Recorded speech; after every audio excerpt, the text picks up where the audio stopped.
কাঁচা আম চলে আসলো। কাঁচা আমের সিজনে কাঁচা আম খাবো না তাই কি কখনো হয়?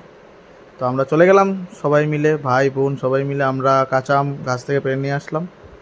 তারপর ছোটো ভাইকে বললাম যে এগুলোকে ধুয়ে টুয়ে নে, ধুয়ে একদম সুন্দর করে কাটিং টাটিং করে আমাদেরকে সাজিয়ে দে, দেখি কীরকম লাগে, সবাই মিলে খাবো। তো ও একদম এই কাজে ও খুব পারদর্শী, এই কাটিং ফাটিংয়ের কাজে ও খুব পারদর্শী।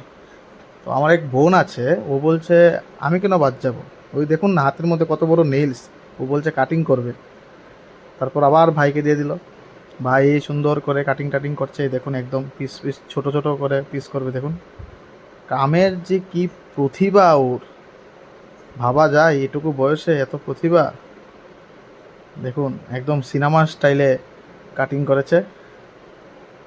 এই দেখুন লবণ ছিটানোর ধরন দেখুন, আরে বাহ। তারপর মিক্সড করে নিচ্ছে, কিছু ডাবও কেটে নিচ্ছিলাম। বাড়িতে সব কিছুই আছে, ডাব গাছ, আম গাছ, যা বলেন সব আছে, একদম খামার বাড়ির মতো। ডাবের জলটা একদম খেতে উফ ছিল, উফ। তারপর আমি ডাবগুলো থেকে মালাই বের করে দিচ্ছিলাম, ভাই এখানে মাখিয়ে নিচ্ছে। এবার টেস্টের পালা।